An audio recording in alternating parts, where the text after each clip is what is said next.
Hello.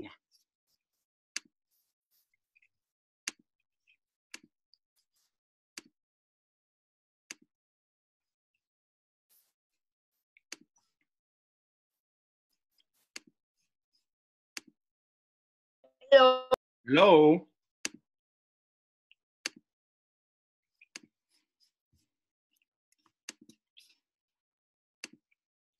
All right. There's your warm-up. Good morning. Good morning. Guten Morgen. Getting close to the end of chapter 9 here. Uh-oh. Mm-hmm. Dun, dun, dun. You should be reviewing the chapter 9 review. You should have been doing that already. And there's only 12 chapters. Okay. Yeah, and then we're going to algebra. Meaning what? What do you mean by that?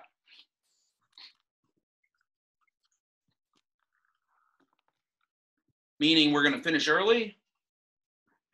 Yeah. Hopefully. Great, and we can get into some algebra.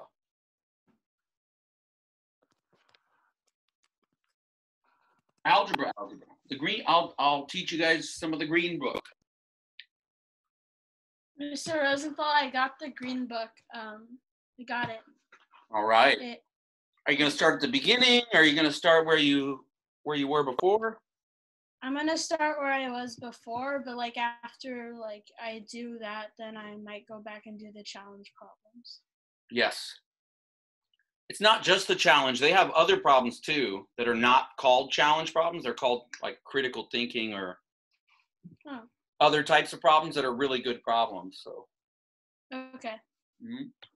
And they have a ton of practice. Ton of practice problems.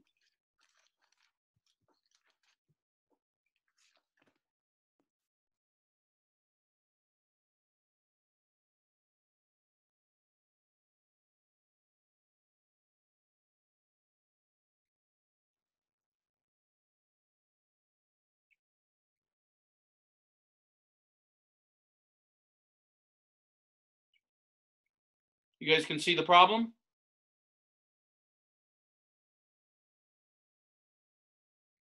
Do you need it to be bigger? Yeah, it's blurry for me.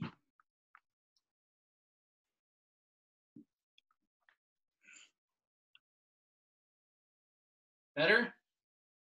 Yeah. Thank you. Mm-hmm.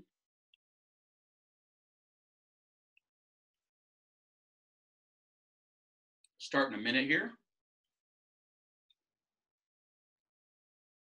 This evening, I think I'm going to try to start on all those retakes that people took 2 weeks ago, now that I finished all my other tests. So those of you waiting around for those retakes to be graded, I will probably start doing it very soon now. And then that will all be caught up, and then there won't be any more retakes. So we'll just have to do well on what we have ahead of us. Everybody can focus on really doing well on chapter 9. You're not going to get another shot at it. So you really got to do it right the first time. Let's see how that works.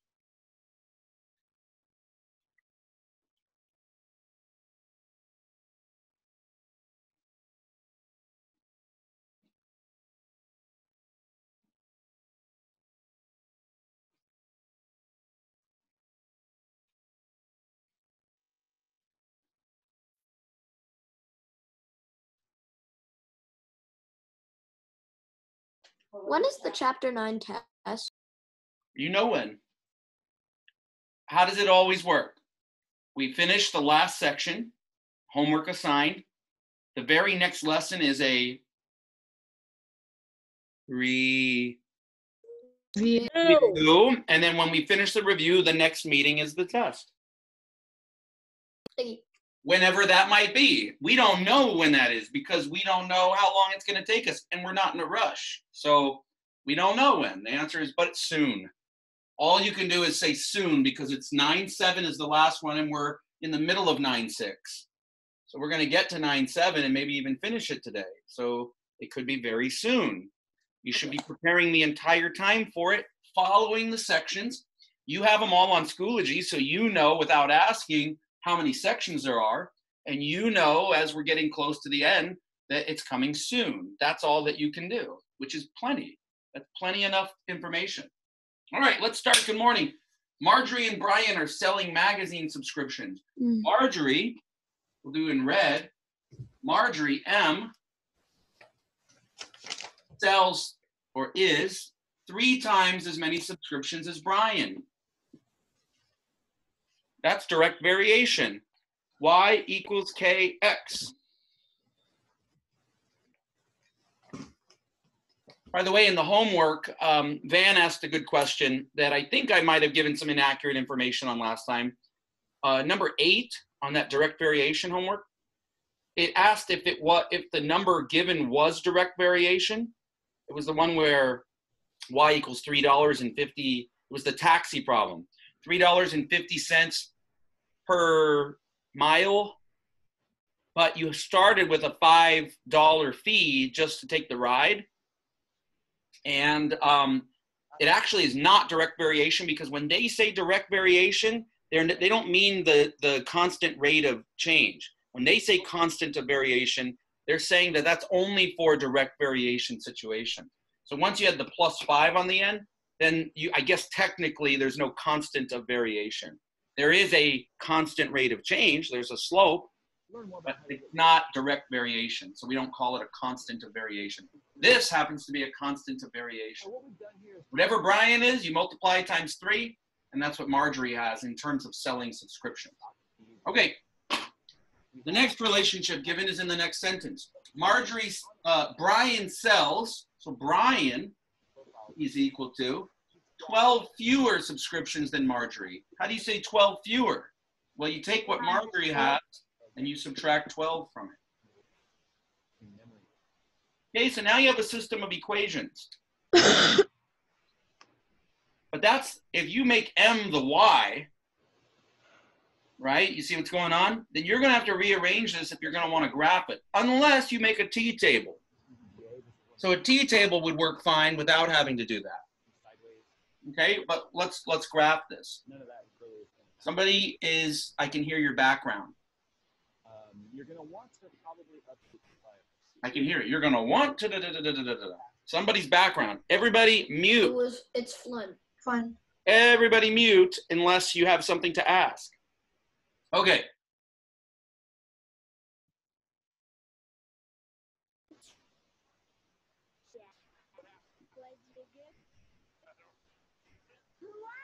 Glenn, turn your background off. Oh, actually, I did this wrong. I'm going to have to redo this. I'm going to solve this one for M by adding 12 to both sides. So I'm going to rearrange this into B plus 12. So that one's going to have a y-intercept of 12. So I'm going to use, there's where the screen comes in. Actually, I can come down now. And we'll go down here. And instead of the x-axis, I'm going to call that the Brian axis. And then up We here, can't see the Brian axis. It's too low. no, it's right there. Oh.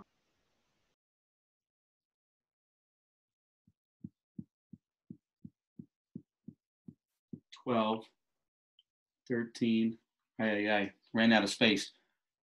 Okay, so let's do the first one. Well, this one doesn't have the y-intercept is 0 over here for red.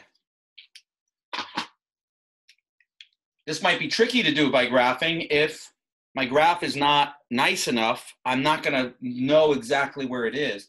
But I know the first equation starts from the origin, and the slope is 3 over 1. It's this. So I'm going to come here. I'm going to go up 1, 2, 3 over 1.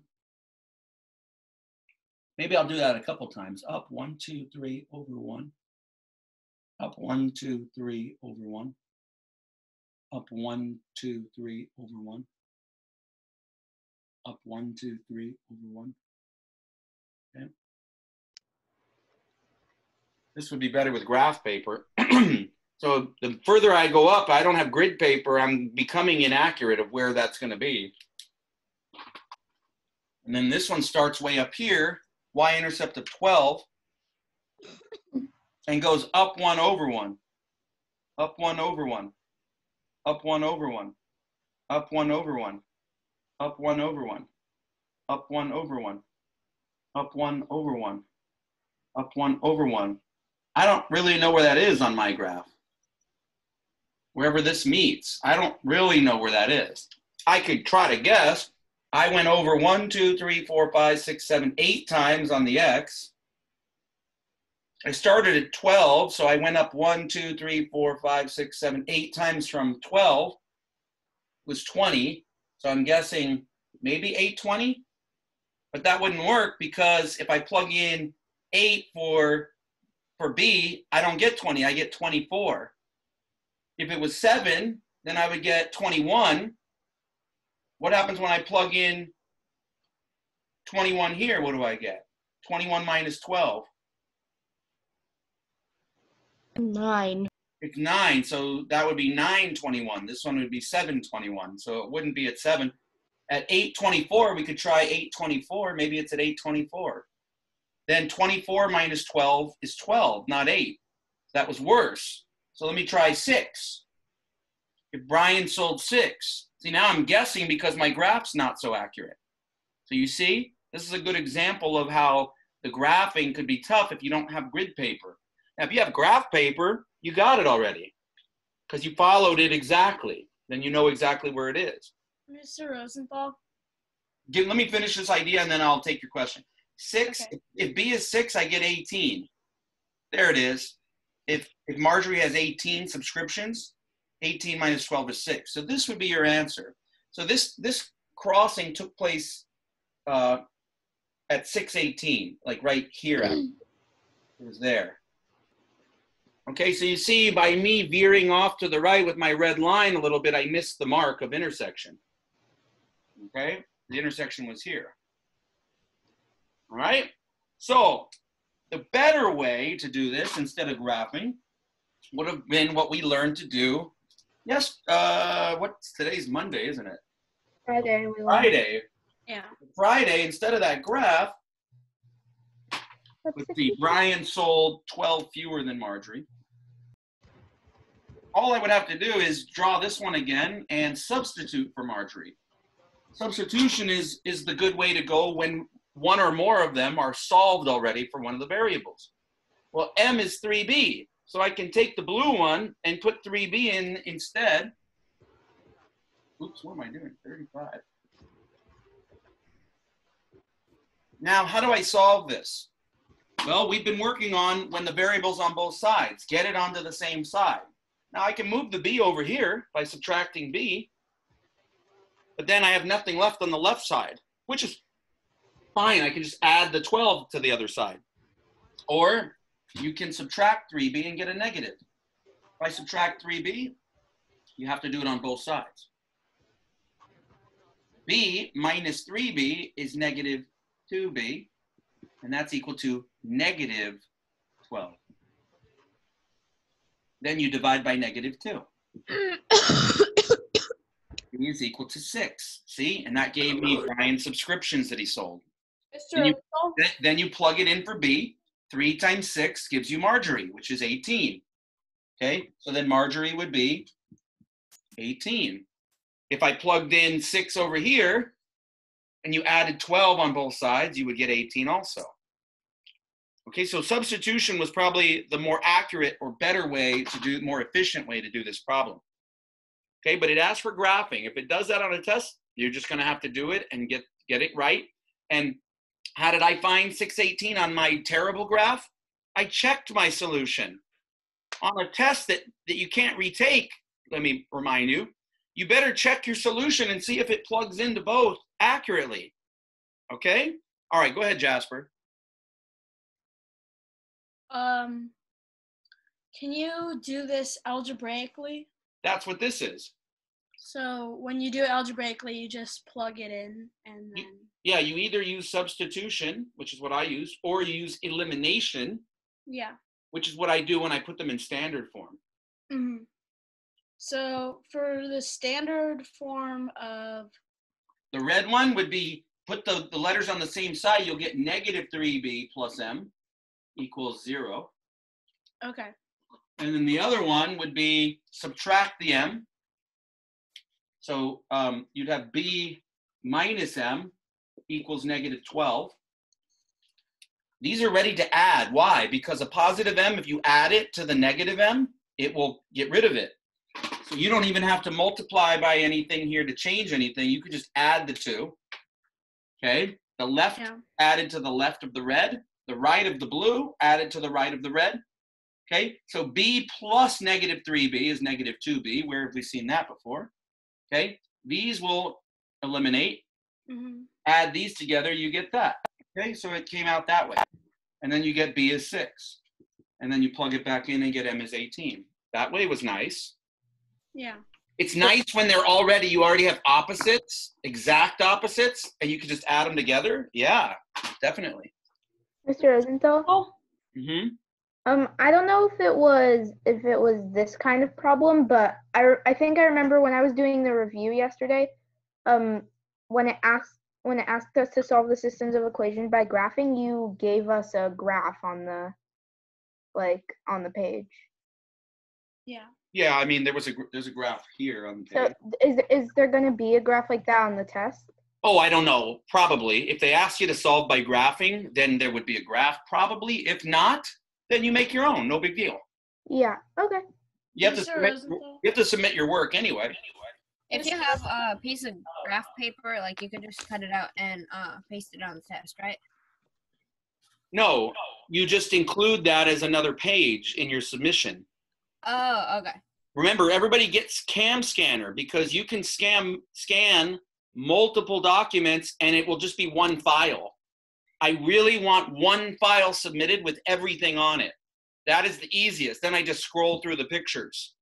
That will allow me to grade the test much quicker. If you don't submit any work, you get an incomplete for the test and you can't retake it. Mr. Rosenthal? Mm-hmm. Where when you were doing the graphing, where did you get the up 3/1 from? That slope. Okay. As a fraction, the number 3 is 3/1, right? Yeah. Why display it as 3/1 instead of just the simpler 3? Because slope is what? Y. Delta y. Delta y over delta x. Yeah. So when you just see a 3 there, it's not really showing that. But if you put 3/1, then you can clearly see, oh, the 3 is the delta y, the 1 is the delta x. And then you can change your y by 3 and you change your x by 1, and then you get to the next point. Yeah. Mm-hmm. And where'd you get the 1/1 from? Here. Okay. When I graphed it, I solved this for m. So I added 12 to both sides, right? So I got m by itself is equal to b, and I had to get rid of that 12, so it was plus 12. But in front of the b, what do you see right there? A 1. Yeah, well, you don't see anything, but it is 1, right? Yeah. If that's 1, then just like that's 3/1, that's 1/1. So delta y is 1, delta x is 1. Up 1/1, up 1/1. Does that make sense? I know that there's a 1 in front of the b, but That's the same as there being a 3 in front of b. If you understand that that's 3/1, then you can understand that that's 1/1. Yeah. I got it now. Okay, and so this is increasing in a steeper way. This is increasing 3 times as fast. Yeah. Okay. Any other questions about this? All right, so systems of equations are powerful for solving problems where you have the constraints, multiple constraints. All right, here we go. A doctor's office has twice as many new patients as existing patients. New patients versus existing patients. The number of, that's a typo, number of new patients is 22 more than the number of existing patients. Write a system of equations to represent the situation and solve them by graphing. I would solve these by algebraically, but you need to know how to do it all the ways. So go ahead and solve by graphing, and then check your solution, and then go back and solve algebraically. You have 2 minutes. Go. Mr. Rosenthal, Mr. I Rosenthal? can't see the top part of the Yeah. problem. Thank you. You got it. Thank you. Mhm.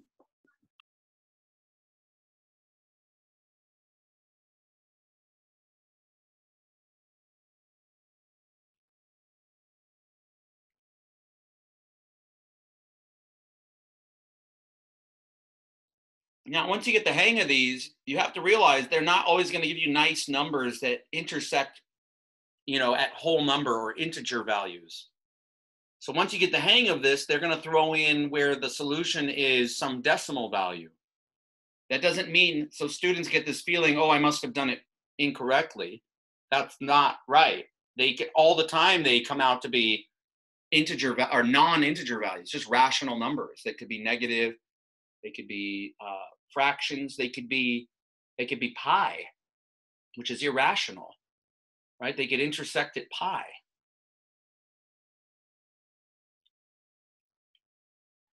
One minute to go.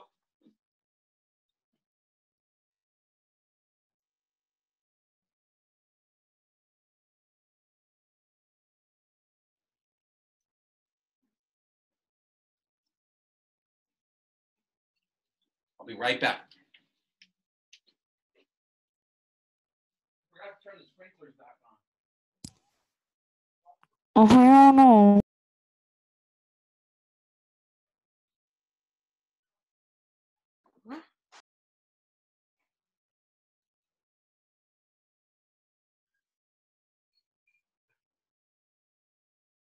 Number O.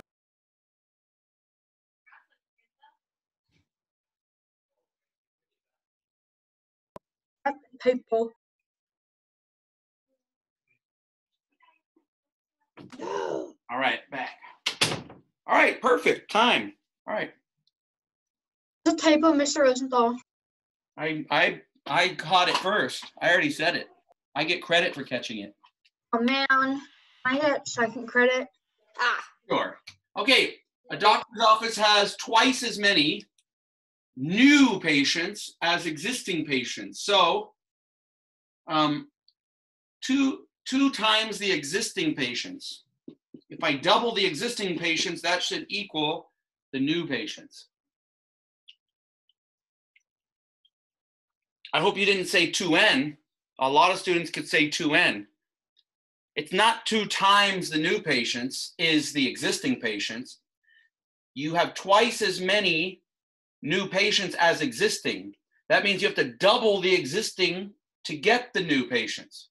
You have to think, which one's more? Well, new patients are more. So you need 2 times the amount of existing patients to get the new patients. Otherwise, you twisted this around. Okay, that means that existing patients are going to be my x-axis.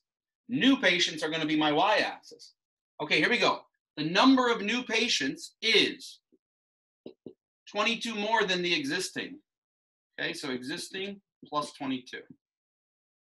That's a very large y-intercept. So my graph is going to be, let me see if I can get this right though. Mr. Rosenthal, this is actually like a fairly, like, when you look at it, it's fairly easy to, Yeah. because you can like see it there. Because like, you're giving like 2, like basically the problem is giving you like 2. Right, you're saying if that's 22, then 22 and 22 is 2 22s, right? Yeah, Okay. Yeah, I mean, you can see it that way. but I also did it algebraically. But we have to graph it anyway. Mr. Rosenthal? Yeah. So you just graph it at that intersection point, that's the system of equations? Mm-hmm. So Okay. it'd be 2 over, like, Existing 2 up, you know. and new. Look at this. I'm trying to get this big one this time. You make a table?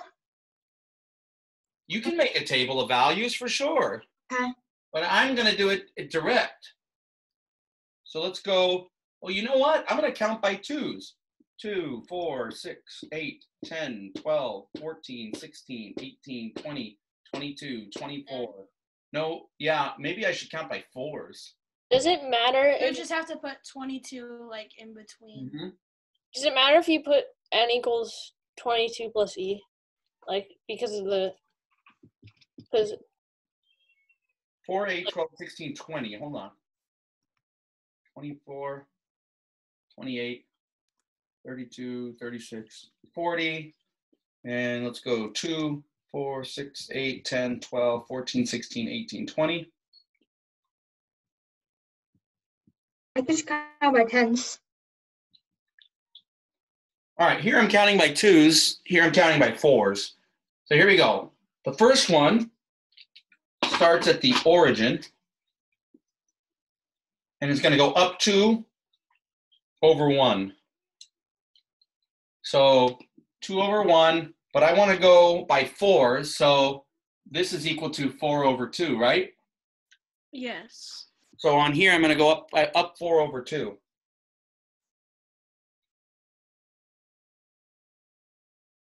Oh yeah, that's smart.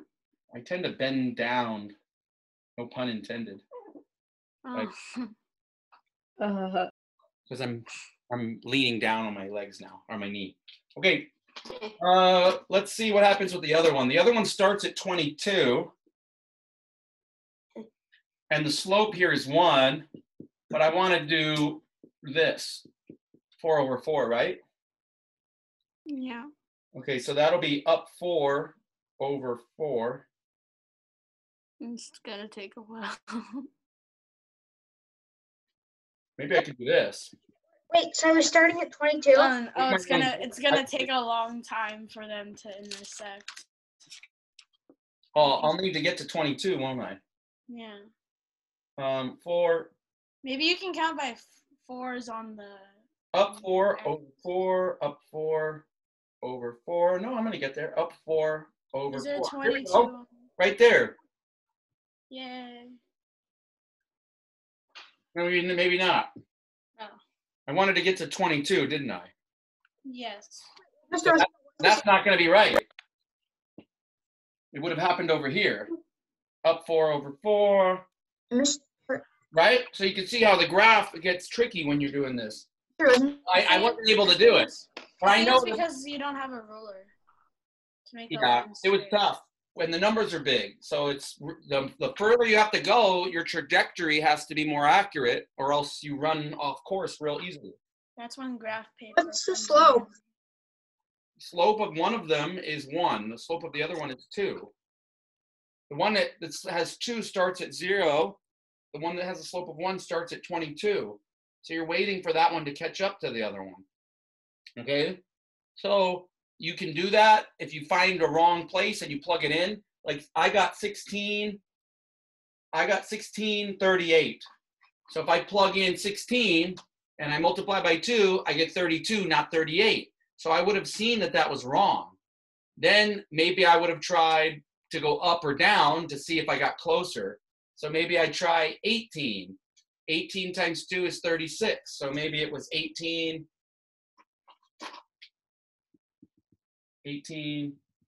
36. Maybe it took place there. All right, so then 18 plus 22 here is 40. So I didn't get it there either. So then maybe I try 20. 20 times 2 is 40, so that would be 20, 40 right here. Maybe they intersected there. 20 times 2 is 40. 20 plus 22 is 42. I was only 2 off, so I'm getting closer. So then I try 22. Okay, 22 times 2 is 44, so that would have been up here. And there. So then I plug in 22, I get 44, and 22 plus 22 is 44, so that's the solution. It's 22, 44 should be my solution. So really, this one should have gone to there. Okay, so you can see I was making my points too high. So I went off track.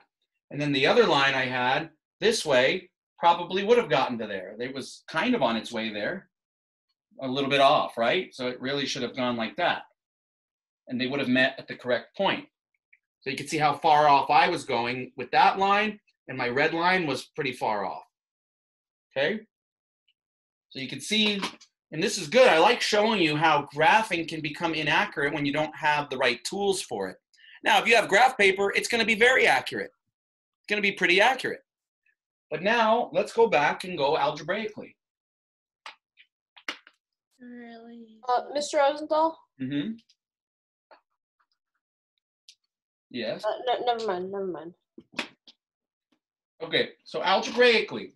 I was trying to do it on graph paper once, and then it wasn't really working for me, so maybe I should try it again. You're going to have to redo it graphically correctly. Use graph paper. Yeah, I was using graph paper. Then you should have gotten it because yours would have gone perfectly to that point for both of them. Okay, I'll try it again. Yeah, but just do it later because right now we're going to show algebraically. Okay, because they're both solved for a variable, substitution is the way to go. Instead of this n, we're going to plug in the other n. This n is 2e. Okay? And then subtract e on both sides. These e's don't cancel out, folks. It's 2 minus 1. It's 1. 1e. E is 22. Plug it back in. 2 times 22. 44. So much easier to do it this way. Excuse me? Questions? Excuse me? Yes, baking powder?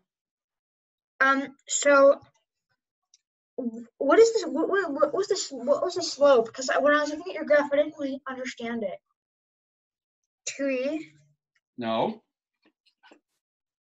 2. 2 over 1. Uh-huh. And this one, if you don't see a number? 1. Uh-huh. So, Now, slope is a ratio. So as long as it's in a 2-to-1 ratio, you're okay. So I can now tweak it. I can make it anything that comes out to that's equal to 2 over 1. So I can make it Over 2. and this one, it has to be 1-to-1. So it could be 6 over 6, 8 over 8, 4 over 4. Any of those are fine. They're all 1-to-1. But why would you do that? To make my graph work out so that to try to shrink down my graph by counting by a bigger number. So if I wanted to count by 4s, I probably don't want 1 over 1. I want 4 over 4. So I can count up 4 over 4, up 4 over 4. But up 4 over 4 is up 1 over 1 4 times. So let me show you this ladder. Up 1 over 1, up 1 over 1, up 1 over 1, up 1 over 1. Right? From this point to that point. I've gone up 1, 2, 3, 4 times. I've gone over 1, 2, 3, 4 times. That's the same as me going up 1, 2, 3, 4, and then going over 1, 2, 3, 4. So up 4 over 4 is the same as going up 1 over 1 4 times. Okay, and so that the ratios are the same, obviously. So you can do that. You can do whatever you want, and you'll basically get the same answer. Well, the slope, the good thing about a line is that if it doesn't break, which we assume that the line never breaks, the slope has to be the same between any 2 points. It always has to stay the same slope. And there's always going to be the same intersection point no matter how big the slope is. Yeah, so I can increase the interval if I want. I can go up 4 over 4. I can go up 1,000,000 over 1,000,000. The slope is still the same. It's a 1-to-1 ratio. The ratio stays constant. Okay, that makes sense. Thank you. Good. So where I know where you got the 44 from in the graph when you were graphing, but how'd you get it in the equation? Even easier. I took the e of 22 and I went back here and I plugged it in. 2 times 22 is 44. Algebraically is the way to go because you just plug it in and just, do the operations. If it asks us to solve, we're going to have to solve with a graph on the test, right? You might. It might ask you to solve by graphing. Mr. Rosenthal? I have another question. So how did you get the equation n equals 2e? Because the new cases are equal to double the existing cases. Patience. So wait, is n equal like current? New. New equals 2 times. Oh, that makes sense. Okay, yeah. If you have double the existing cases is your amount of new cases. Okay. Doctor's office has twice as many new patients as existing patients. It makes it sound like you want to do twice N equals E, but that's wrong. You have twice as many new patients as existing patients. So you have more new patients than you do existing patients. That means if your existing patients are not as many, you would have to double it so that it would equal the amount of new patients.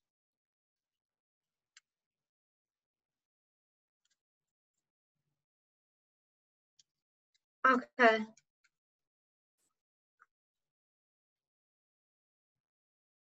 Any other questions about this?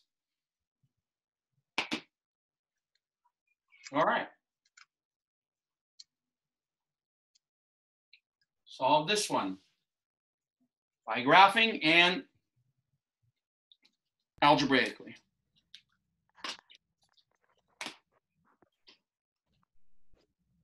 One minute.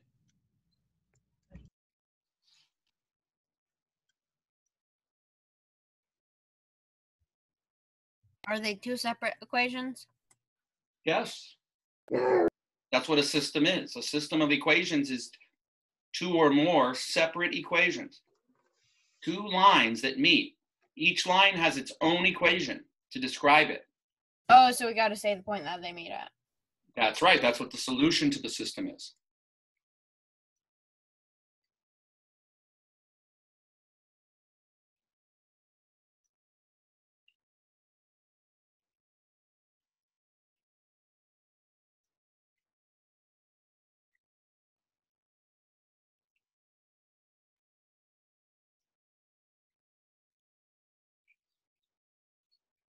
This is easy stuff.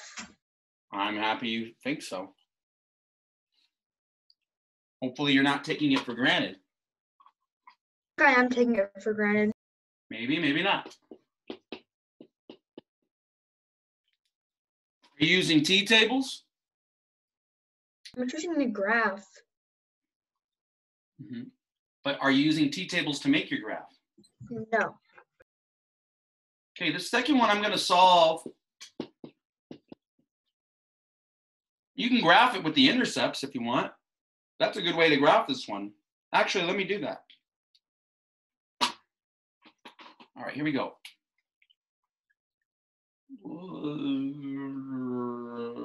Okay. Oh, you're right. We should use tables for the first one. I'll show you how I'm going to do it.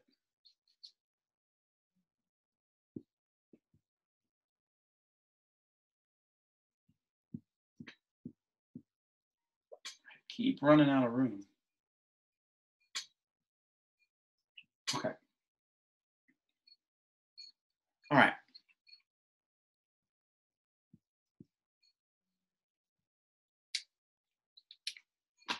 For the first one, I'm going to use the -2 on the end as my y-intercept.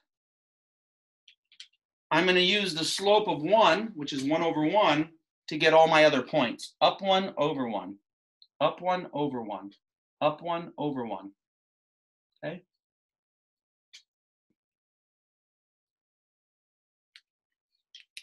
For my second one, because it's in standard form, I'm going to use a t-table where in one case the x is 0, and in the other case the y is 0. That's how I find my intercepts. When x is 0, I cover up the x. It's not there anymore. It's 0. What does y have to be? 3 times what is 6? 2. So the y-intercept is 2 for the blue one. Now for the x-intercept, you make y into 0. 3 times 0 is gone. X is just equal to 6. 6, 0 is the x-intercept. 1, 2, 3, 4, 5, 6. I only need 2 points to make a line.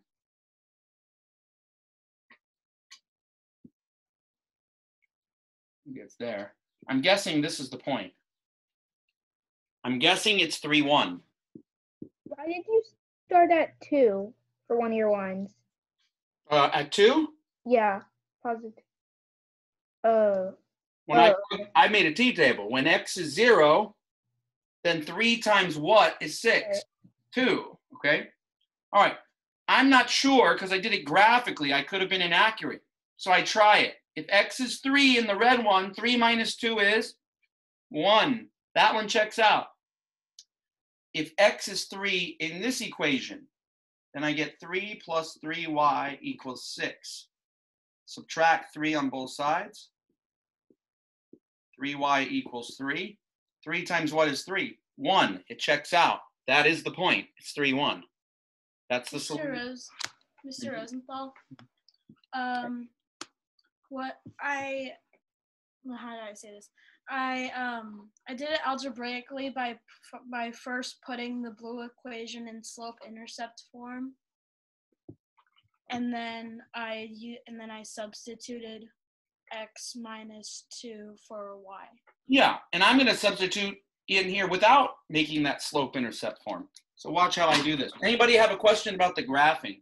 I do. How did you determine the slope for the blue line? I didn't do it that way. I did it with a t-table instead of using the in red, I used the y-intercept and the slope. The blue, I didn't use slope. I made a t-table when x is 0 and when y is 0. So when equations are in standard form, graphing the intercepts is a good method. X is 0, I can just cover that up and solve for y. I got 2. When y is 0, I can cover this up and solve for x. It's already solved for x. X is 6 when y is 0. With 2 points graphed, I then connected them and got my blue line without knowing the slope. You can get the slope now. To get to that point, I had to go down 1, 2 over 6. Down 2 over 6, I can simplify that to down 1 over 3. The slope was negative 1/3 of the blue line. Mr. Rosenthal? Mm-hmm. Wait, I'm confused. The one that starts at -2 is y equals x, okay? But x plus 3y equals 6. Oh, wait. Yeah, I read it backwards. Okay. Never mind. I don't know how the slope is negative. Why is the slope negative? Yeah, because it's... Hold on 1 second. In the red one, it's solved for y. It's in slope-intercept form, so you can read that as the slope. When it's not in slope-intercept form, it's in standard form, the x is not on the correct side. How do you get the x onto the other side? By subtracting. By subtracting it, which is going to make it negative. And then you have to divide. Then you're going to divide by 3 to get the y isolated. You're going to divide by 3. So you're going to have negative 1x when you move it over here, divided by 3, negative 1 over 3. That's what the slope is. Wait, let me look at this. It's x minus x plus negative x, and then 6 plus negative x. So then you have 3y equals 6 plus negative x, right? And this is what you're saying, yes. This is 0. This is 3y is equal to, I'm going to switch places so that the x part comes first and the number part comes second. I want to switch it. All you have to do to switch it is use the commutative property. Negative x plus 6 instead of 6 plus negative x. So negative x plus 6. Has a more ring to it. Okay, next. Now it's negative, right? Then divide by 3, everything. Why everything? Because I don't understand how you Hold on. Is 9 equal to 9? Yeah. Okay. Is 9 equal to 6 plus 3? Yeah.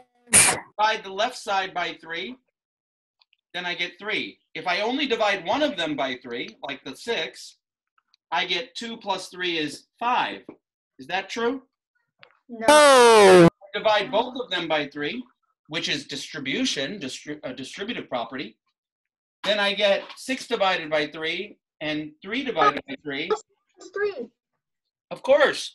So that's the reason is because on a balance scale, the balance, about a true balance scale doesn't care how many pieces you have on one side and on the other, right? This side has one piece, this side has two pieces. The balance only cares how much weight, the value of it, for it to be balanced. So it's really the left side and the right side. When I divide the left side by 3, I do the same on the right side. It just so happens that the right side is made of 2 parts. So when it's split, the entire value has to be divided by 3, not just partial value. 6 is only part of the value of 9. See that? So when I divide 9 by 3, you're dividing all of the 9 by 3. You must divide all of the 9, which is both of these parts have to be divided by 3. Yeah. Right? So that's true whether you know what these, if that's an x instead of a 6, and I divide that by 3, then all of it has to be divided by 3. Then you're just distributing the division amongst 2 parts that equal that value. That's what's happening here. So when I divide by 3, I'm dividing the left side by 3. Then I must divide the right side by 3. But there's 2 components. There's the negative x and there's the plus 6. Somehow they add up to 3y. 3y is 1 piece. Negative x plus 6 are 2 pieces, but they are equal in value. When I divide this one by 3 to get it to be 1y, then I must distribute the division amongst the 2 parts. Y then is equal to, I don't see a number there, it must be a 1. It must be equal to negative 1/3 x plus 6 divided by 3 is 2. That would have been my equation if I would have solved for y in the beginning, which I didn't need to do to graph it. I graphed using the intercepts. It was less work for me to have to solve the equation. It was more work than just saying what happens when x is 0, what happens when y is 0. But you could have graphed this way, and that explains why this has a y-intercept of +2, and from there you would go down 1/3, and then you'd go down 1/3 again. I don't understand how you graph the x plus 3y equals 6. I did this. I said, what happens if I plug in an input of 0 for x? X is 0. Solve this. 3y equals 6. Y is what? 2. What did x have to be for me to get that? 0. So 0, 2 is a related pair, a relation, right? For an input of 0, you get an output of 2, and only 2. Okay? Now, that tells me where the y-intercept is, because we know that the y-intercept is when x is 0. How do I find the x-intercept? It's when y is 0. I will use the same technique. What happens if y is 0 here? 3 times 0 is 0. It's eliminated. What are you left with in this equation? X equals 6. That only happened because y was 0. So when y is 0, x is 6. 6, 0 is the x-intercept. So then I just graph those 2 points. How many points minimum do you need to determine a line? 2. And now I have 2 points, and I can draw a line between them. Oh. Okay? Mr. Rosenthal, and if you do the substitution, I'm going to do that in just a second. I wanted to make sure everybody was clear about these things first. You're going to see me do the substitution now after everybody's done with their questions about the graphing. Any other questions about the graphing part of this? I think I have a question about the solving for y. I think I solved for x. So solving for y. I got rid of the x by subtracting it on both sides. Oh, laggy. You see that part? Yeah. Okay, so now I have 3 y's left. Over here I have negative x plus the 6. Then I need to get the 3 away, so I divide by 3. Everything gets divided by 3 because I have to distribute it on the right-hand side. That gives you 1y over here. The negative x is really negative 1x, right? Because you don't see a number there. So you fill in that 1. Then when you divide it by 3, you can see the fraction come out. Negative 1/3 is there. This one divided by 3 is just 2. 6 minus x the same Say as it in the say it in the. Yes, it is, because if you have 6 minus x, that's the same as 6 plus negative x, right? yeah. And then with the plus there, you can use the commutative property to say it that way. So it would have been okay if you put 6 minus x.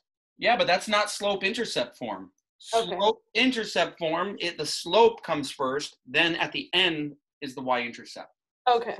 You can do it because the commutative property is true, so it's still true. It's just not in the form that we're, and if you keep mixing it up, you could get confused as to what number means what. Okay, let's do substitution now. You'll see, find this much easier. So Jasper solved for y and then substituted. You don't have to do that. Watch this. X plus 3 times y equals 6. I just copied the blue one down below, and I left that part blank because I'm going to substitute for y. Look up here. Y is equal to? X minus 2. And you'll just distribute. X Yeah, I did plus it that way too. distribute. You'll get 3x minus 6 equals 6. Then you add 6. Okay? Put these two together. 4x. Add 6 to both sides. And this will go away here. And over here you'll get 12. Okay? Divide by 4 on both sides. X is equal to 3, which is what we found. Plug it back in here. 3 minus 2 is 1. So y would be 1. 3, 1 is the point of intersection, the solution to the system. No graphing. It's nice and neat. It's exact. The algebra is going to be exact, not just what you visually see. Okay? Questions?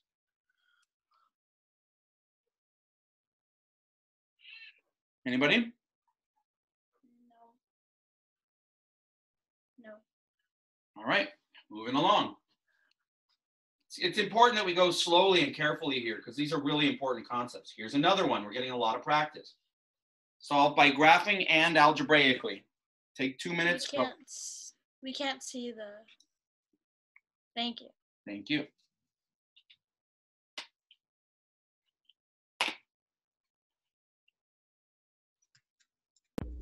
Scissor.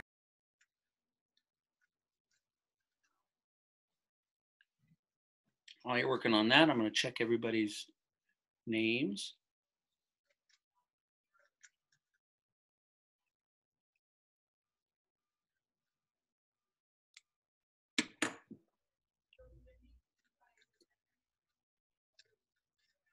You have like a participation grade in Schoology now?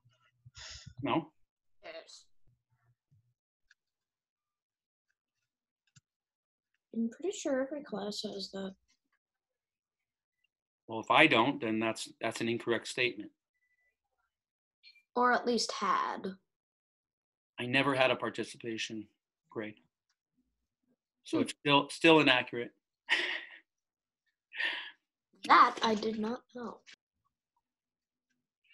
I told you guys at the beginning, and I've said it again, is that I really strongly believe that your grade should be as accurate a depiction of what percentage of the curriculum you know and can apply. Yeah. The vision of our school is not just to be able to do the math, but to be able to apply the math to the sciences, to the real world. And that's what we've been, if you just think about it just for a second, you realize that's what we have been doing consistently throughout the year. Not enough just to do it. You have to be able to apply it. And then when I assess you, we're assessing you that way. Can you apply the math you've learned, which is why the tests are difficult. You know, we could have just moved you guys all onto algebra at the beginning of the year. But, we didn't because we wanted you guys to really, really deeply understand all this material so that you could apply it. And so a grade really is supposed to reflect that so that we can help everybody move towards that vision of you guys being, comfortable and enjoying science and, all the way through and being able to apply the math as a tool to it, becoming really competent and mastering the sciences and the math together. All right, so that's what we're trying to get. That's what we're trying to do. So the assessments reflect that. We're trying to assess towards that. It's all for that reason. All right, let's see how we did. Let's do red is already solved for y. Thank you very much. Blue is not, but it's in standard form. And 1 and 2 are both factors of 8. So no fractions. When I do standard form and I make a t-table, I'm not going to get any fractional amounts for my intercepts. So this is going to be pretty clean. Okay.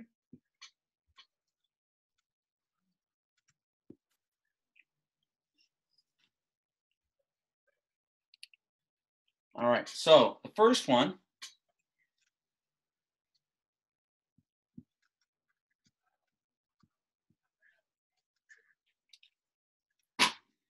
is going to start at -3. And the slope is 3, so I'm going to write it 3 over 1. And I'm going to go up 3 over 1, delta y over delta x, up 3 over 1 over here, delta y over delta x. It looks like we're getting that. In blue, because it's in standard form, I could go ahead and try to solve for y, so I can do what I did in red. That's totally fine. But because it's in standard form, it's easy enough to do this. So when x is 0, cover it up. Solve that. Easy to solve. Y is what? 4. When y is 0, you can cover that up. X is 8. So I better add more tick marks here. 1, 2, 3, 4, 5, 6, 7, 8. So I'm going to have 8, 0 is my x-intercept. 0, 4 is my y-intercept. Okay, here's this line. Okay, it looks as though it's going to occur right there. 2, 3.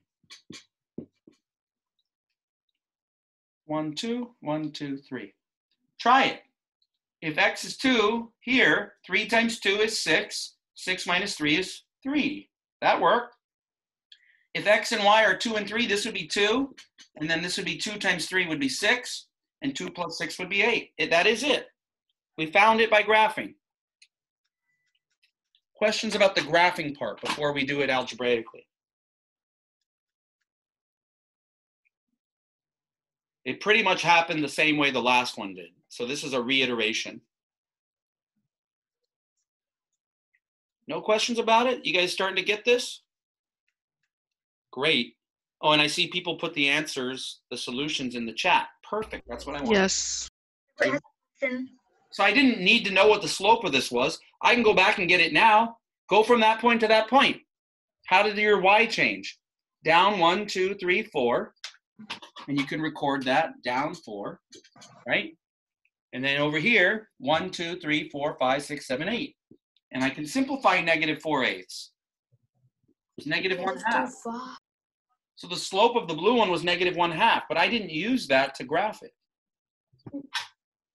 All right. Mr. Rosenthal, Uh-huh. quick question. Uh-huh.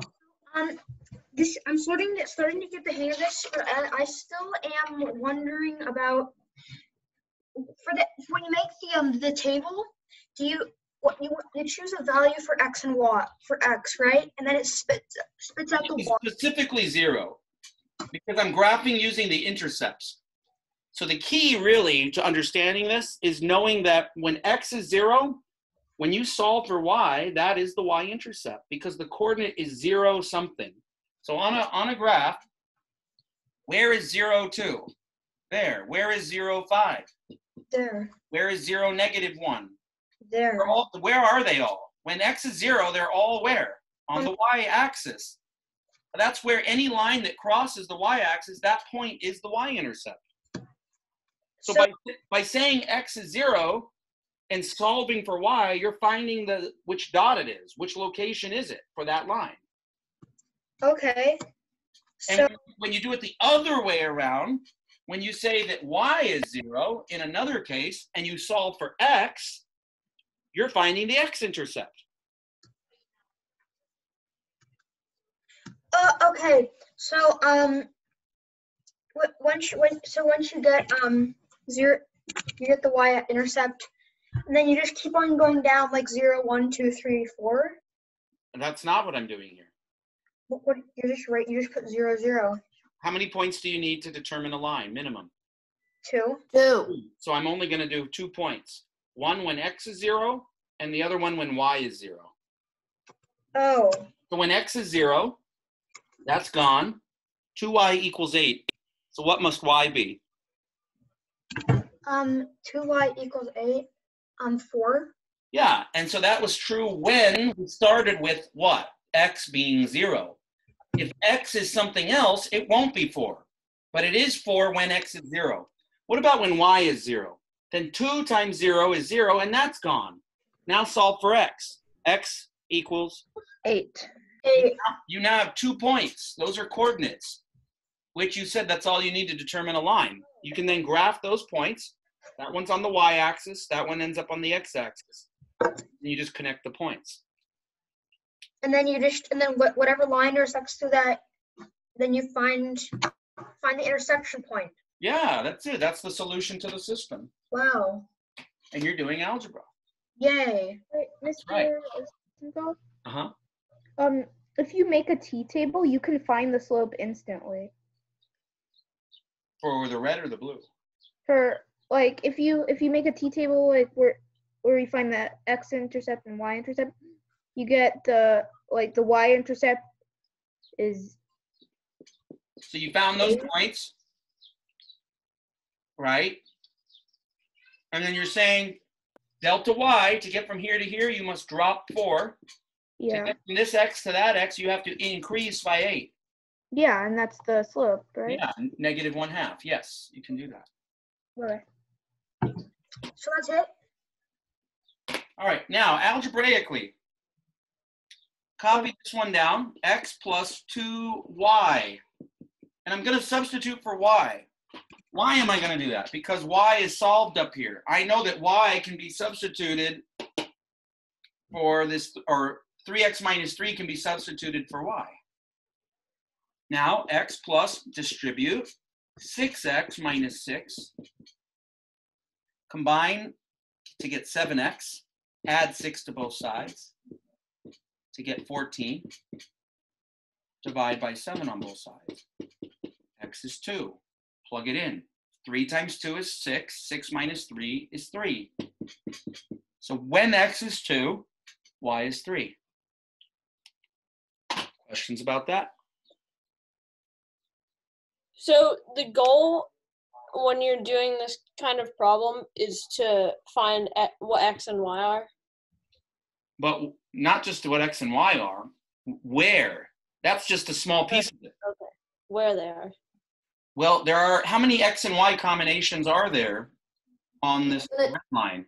Infinitely many. So what does it mean when you're asking to find x and y? That's not a complete thought.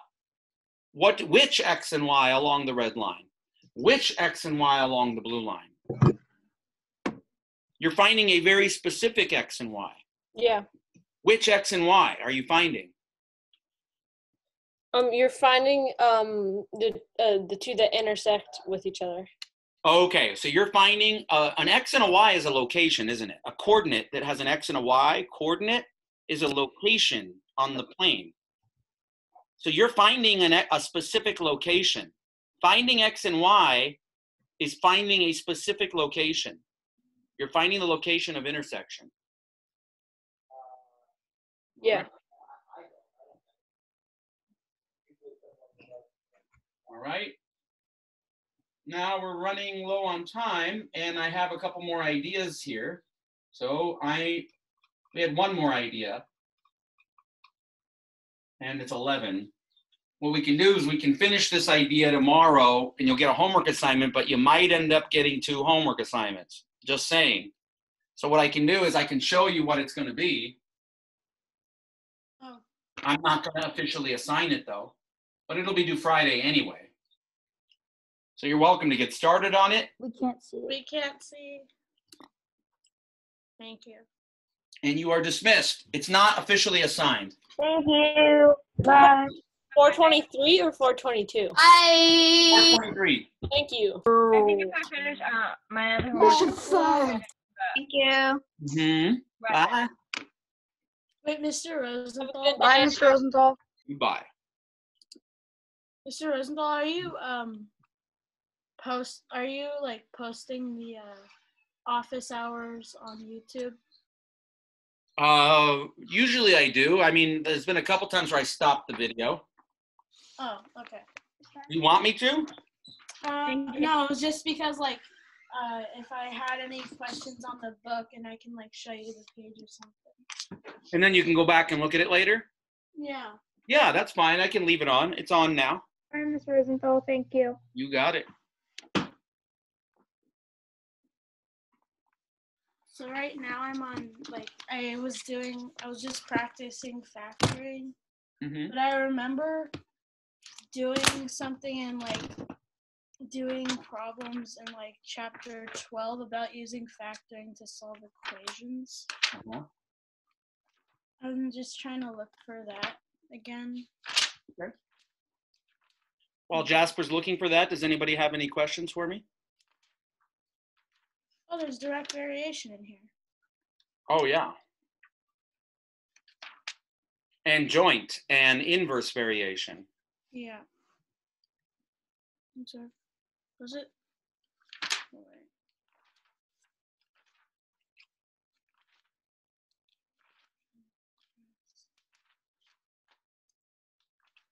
Anybody have any other questions? You don't need to stick around unless you just want to see what Jasper's asking. You're welcome to watch. Still, is it quadratic? I don't know if it's quadratic function inverse variation. That might be in the review. Whatever you want to know, just let me know and I'll help you with it. So like when you use factoring, you always like factor like, because I remember there was like a. You have a problem that I can do to show you? I'm looking for one. I know I did it. It's just like I'm trying to find it. Mm-hmm.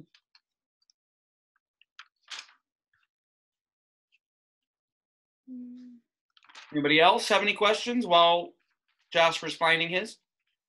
Mila, Ryan, Shia? Find it. I can look for it like later, but so like back to where I left off, where like I'm gonna do the chapter 12 stuff later, but right now for like chapter 6, like on factoring. So when it, like basically find the number whose square is 24 more than 5 times the number. Okay, find the number whose square is 24 more than 5 times the number? Yeah. Okay. I just wanted to see like. Get everything to the left. Negative 5x minus 24 equals 0. Mm-hmm. Okay. I'm going to factor, so I'm finding factors of negative 24 that add up to negative 5. So I'm listing 1 times 24, 2 times 12, 3 times 8. Looks like I can make a 5 with a 3 and an 8, possibly. Yes. Positive 3 times negative 8 is negative 24. And 3 plus negative 8 is negative So this 5. will be factored into x plus 3 times x minus 8, and that's equal to 0. Now, to make this group a 0, if this group is a 0, it doesn't matter what this group is. When you multiply by 0, the 0 property of multiplication will 0 it out. 0. It will become true. It will equal 0. Separately, if I make this group 0, then it won't matter what that group comes out to for the same reason. So I'm going to do 2 problems. I'm going to make this group 0, and then I'm going to make afterwards this group 0. So, and those will be my solutions for x. So to make this, x would be negative 3, comma, to make this one 0, x would be 8. Those are my 2 solutions. And you can try them out. Squaring number would be 9, right? Yeah. Over here, this would be negative 15 plus 24, which is 9. That checks out. 8 squared is 64. 5 times 8 is 40, plus the 24 is 64. It checks out. Those are the two numbers that would, where this would be true. So the solution is just basically like plugging in for x. Mm-hmm.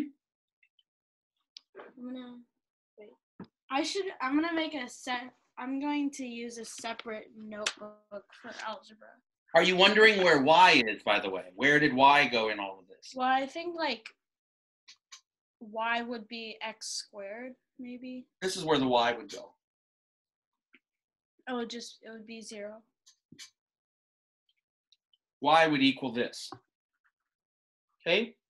Oh. And finding out when y is 0, what did we just say in our lesson? When y is 0, That's the x-intercept. It's the x-intercept. So you're finding out where this parabola, if it's this kind of parabola, you're finding that location, and that's why there's 2. Oh, you can't see. You're finding 2 locations. If the parabola is upside down, you're finding these locations. And these ones in this problem happen to be, let's see, 1, 2, 3, and 8. 1, 2, 3, 4, 5, 6, 7, 8, let's say there. Okay, this parabola happens to be right side up, so it's, let's see, and its lowest point is down here at negative 24. That's the y-intercept. When x is 0, both of these go away. Y would be negative 24. So way down here is where the y-intercept is. That does not mean it's where the middle is. The middle, where the middle is, the minimum point, could be found at an x-coordinate of negative b over 2a, where b is this, a is this, okay, is the 1 there. It would be 5, because negative, over 2. So at 2.5, right there, would be the minimum point. So you'd have something to look like this.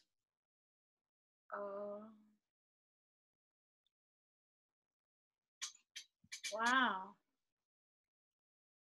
Okay, and here's the y-axis. The y-intercept is right there.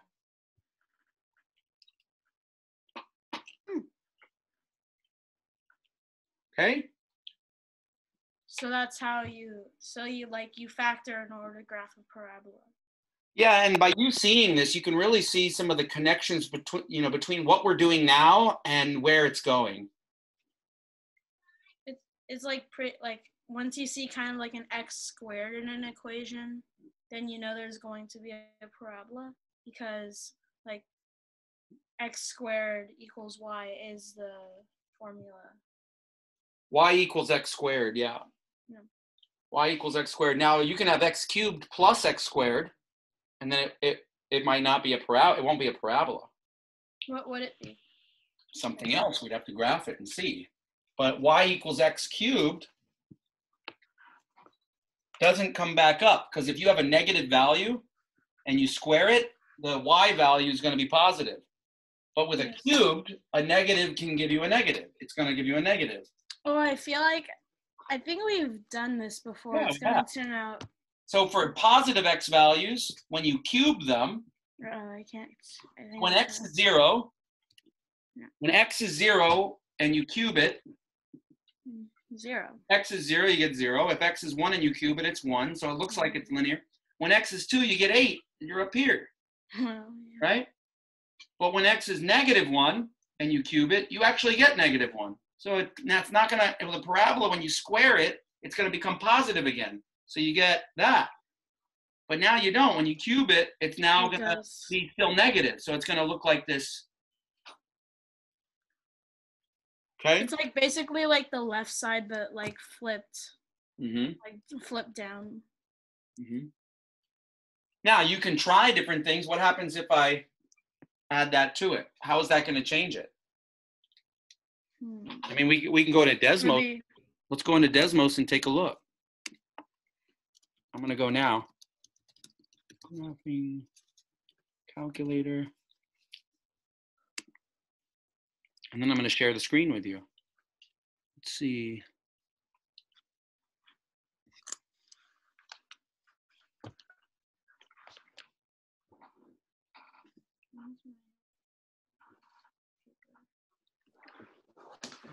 Wanted.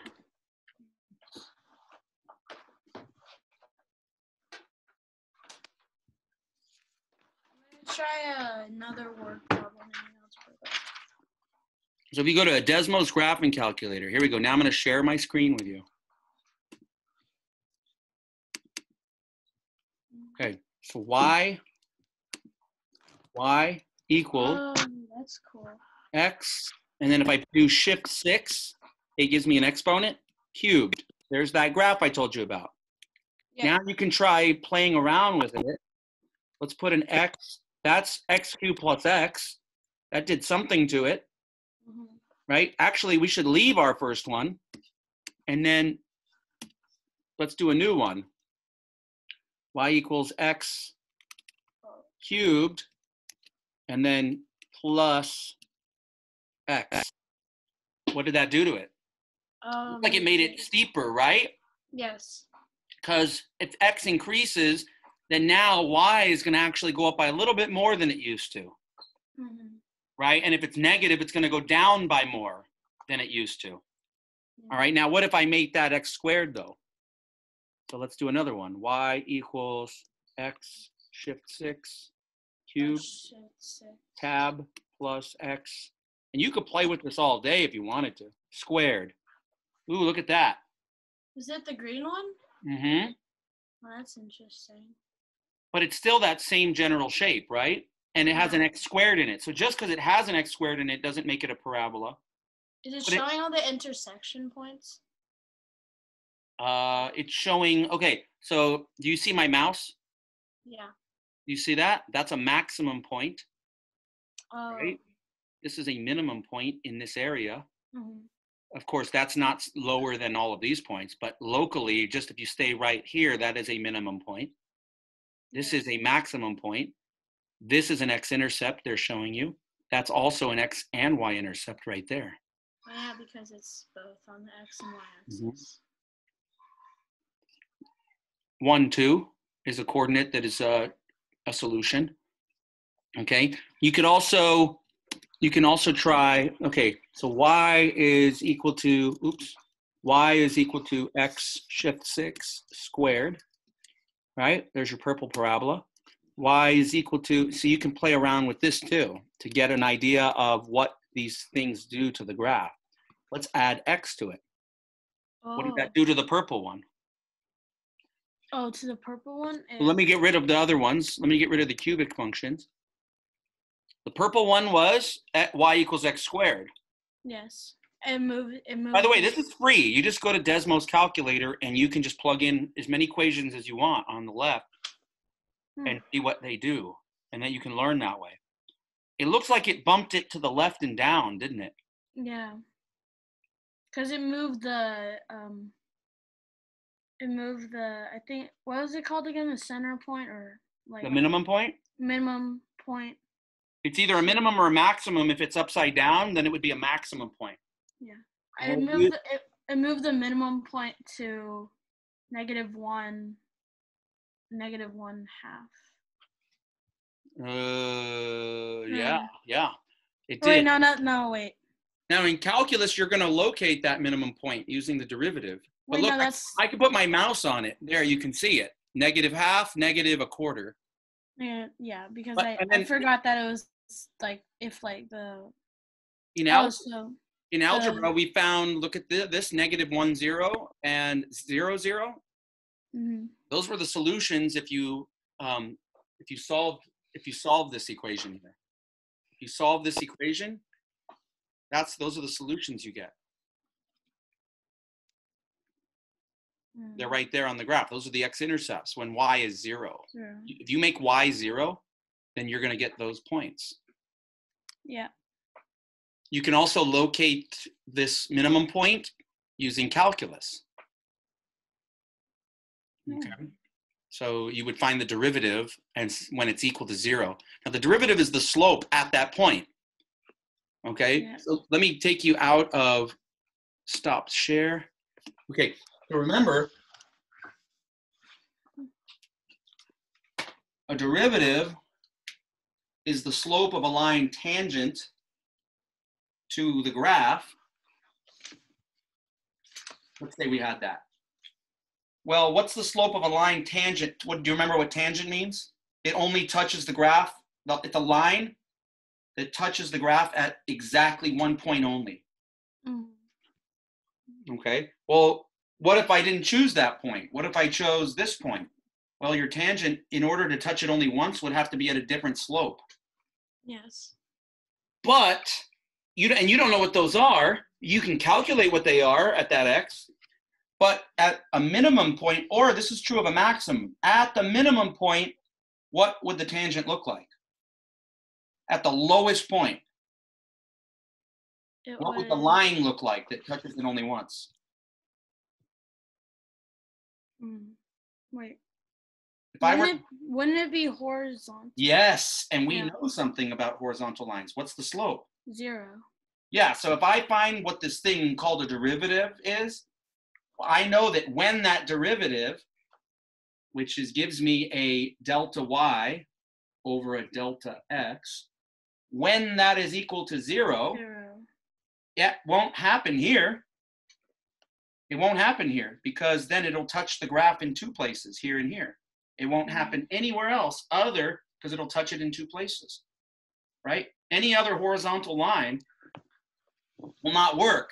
I know that when the derivative is equal to 0, there's only one place where that can happen, where it has to be at the minimum, or if it's an upside down one, the maximum point, right? So finding the slope of a line tangent is called the derivative. When that's equal to 0, it gives us power to find where the minimum point is. Now, taking the derivatives is actually an easy calculation, and you'll prove why it's true. But all you do is for any x, with any exponent, let's say the exponent is 3. You bring that exponent down, and you make it 3x, and then the exponent is now 1 less than whatever it was. That's the derivative of that. So then you can plug in for any x. Remember, I want to know at different x's. When x is there, where's the parabola? It's right there. Right? So what's the slope of this line is what this would give me. So at x is 1, 1 squared is 1. 1 times 3 is 3. The slope of that line would be 3 at that x squared. Because that's the slope before. But when this is 0, I'm finding specifically the slope of that. And by finding that, I'm going to find where the x is there.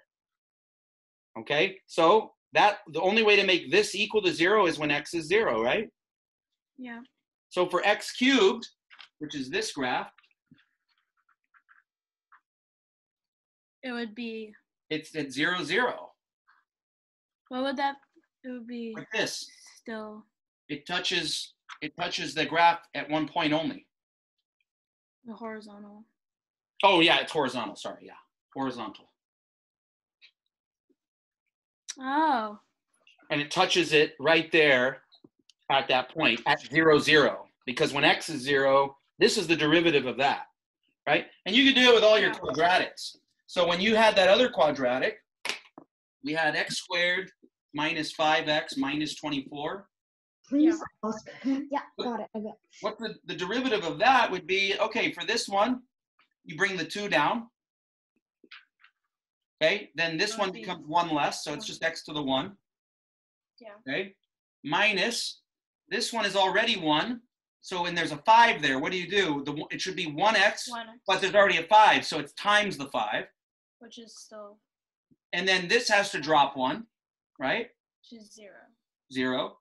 And then the cool thing is, when you have no x's, you have x to the 0, right? So what's 0 times the 24? It'd be 0. 0, so any number that doesn't have an x to it is gone. And I don't need a 1, and I don't need, okay, so this is 2x. And what is x to the 0? Wouldn't that be just 0? No, anything to the 0 power is 1. Is 1. So this is just 1 times that. So it's so it's that. That was the derivative. Okay? So if I was trying to find the minimum point of that parabola, I could just say, well, what is x when that's equal to 0?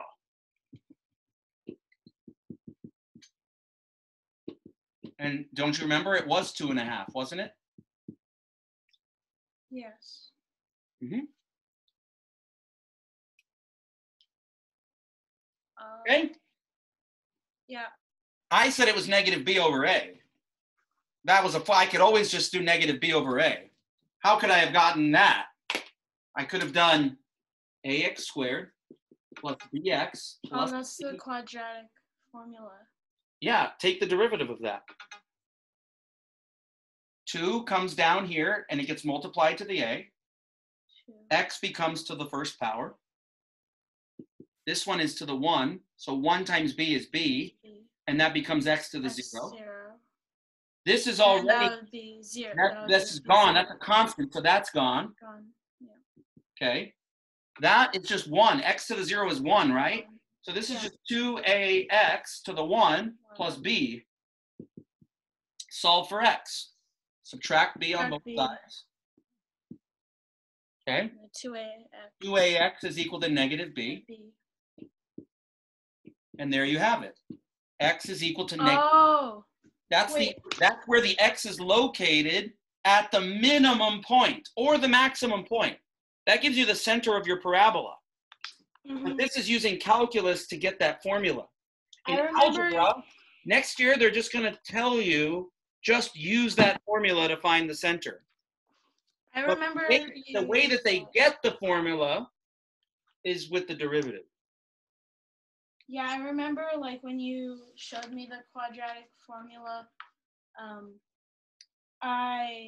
you use the negative b over 2a.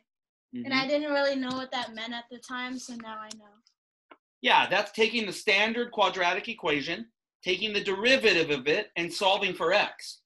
That is the x coordinate. Now, what's the y coordinate? Well, you'd have to do what? You'd have to plug it back in, right? Okay, so you would have to plug that back in to see what the y coordinate is. Now, remember, here we did when y was equal to 0. Then you got to put that back to y again. And then plug in your negative b over 2a. I guess we can see what happens there.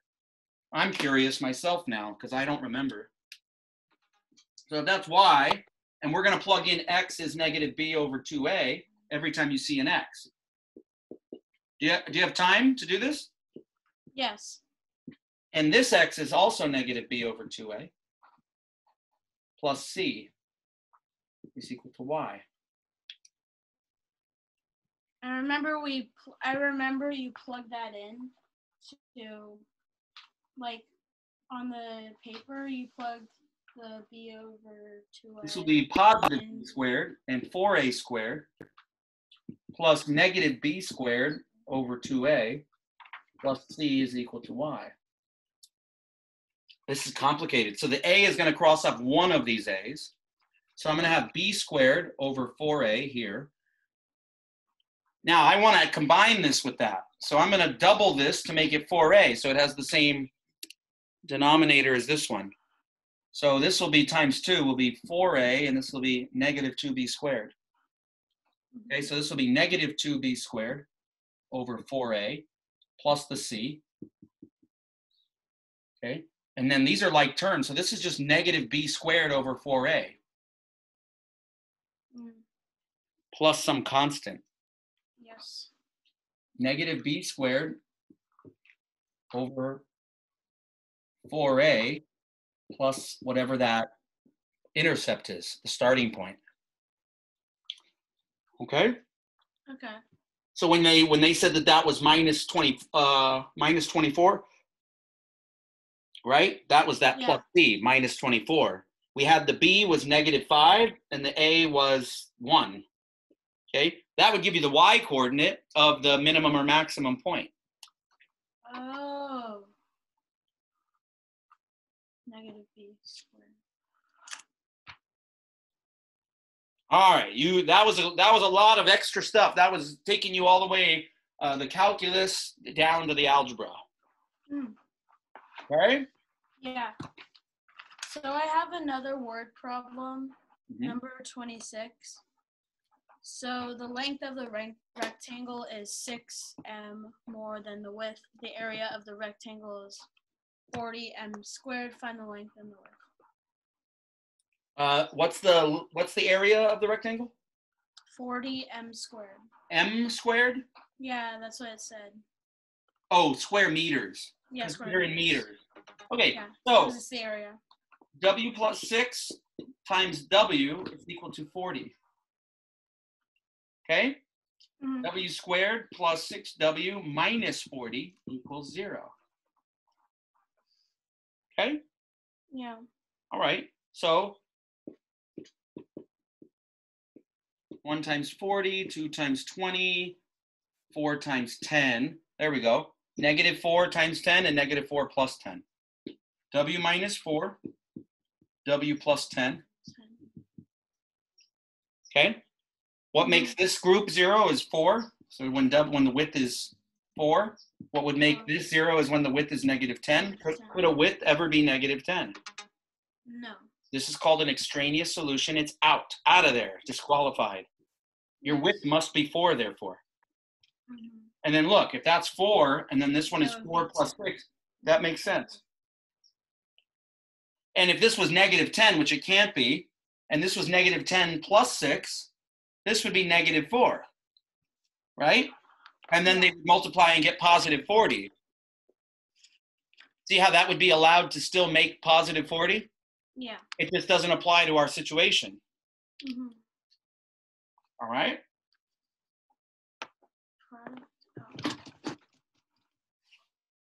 Anything else? The product of two consecutive even integers is 528. Find the integers. So I have an even integer, and the next consecutive one is the same one, plus 2. And the product, you said, of them? Is 528. Okay. Distribute. Subtract the 528. So then you would have to factor that. I think 4 goes into everything. So let me divide out 4. Yeah. 4 will go into that 13. Oh, let's see. So 1 and 12, 3, 2. Okay, good. So now it's negative 132 and 1, and I think it's 11 times 12, right? Yeah. X minus 11, X plus 12. Okay, so then X is 11 and negative 12. Ooh. Cool, huh? Yeah. Wait, so it would be. Oh, Oh, it said even integers. It said even integers. yeah, so that rules that one out, doesn't it? Yeah. And So- check your work, of course. If it was 11, so these aren't our answers. That's No. X. Our first even integer was not X, was it? It was 2X. So it would be Actually, it would be 24 we're looking, yeah, it's 22, or 20. Wait, and then the next consecutive one would have been 24. 24. Then, and this one would have been negative 24 and negative 22. So that when you multiply them, you would get a positive 528. This one also gives you a positive 528. So you always have to plug them back into the equation sometimes. Oh yeah, The and so extra this would be your positive, even, consecutive integers. These would be two consecutive, even, negative integers that would also give you 528. Did it say it had to be positive? No. Okay, then that's also part of your answer. Unless when they say even, they mean only positive even numbers. That could be. Mm-hmm. So, Mr. Rosenthal, if there's a problem like 2x squared plus 7x equals 15, it says solve, and you would be solving for x. So it would Read that one again. 2x squared plus 7x equals 15. When you put it into 2x squared plus 7x minus 15 equals 0. Yep. Now, you are not using negative 15 here. You're using 2 times negative 15. Oh. Okay? 1 times 30, 2 times 15, 3 times 10. There it is, negative 3 and 10. It would be negative 30 because it's wait. Would it be because it would be because of the 2x squared, or would it just be negative 30? Well, I mean, you would have to see what's going on here. So a plus b times a plus, let me do c plus d. I'll try to examine here. What gets multiplied here? A times c, a times d, b times c, and b times d. Okay.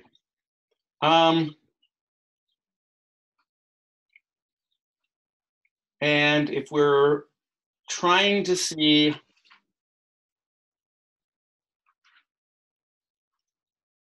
what this is made out of,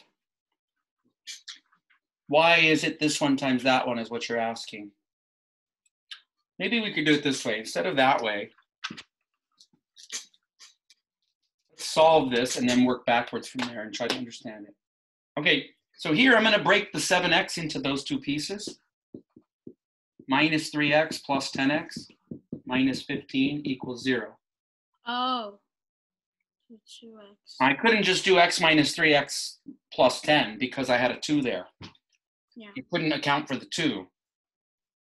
Okay, so now what's in common here is just x. So I get 2x minus 3. What's in common here is a 5. So I get 2x minus 3 equals 0. What's in common with this is the 2x minus 3. What's not in common is the x plus 5. There's the break. Okay? Now, what makes this one zeros easy is negative 5. The easy way to think about this one is if I cover that, what does underneath my hand have to be? It would have to be 3. 3. So 2x equals 3. If 2x, that's 2x 3 over 2.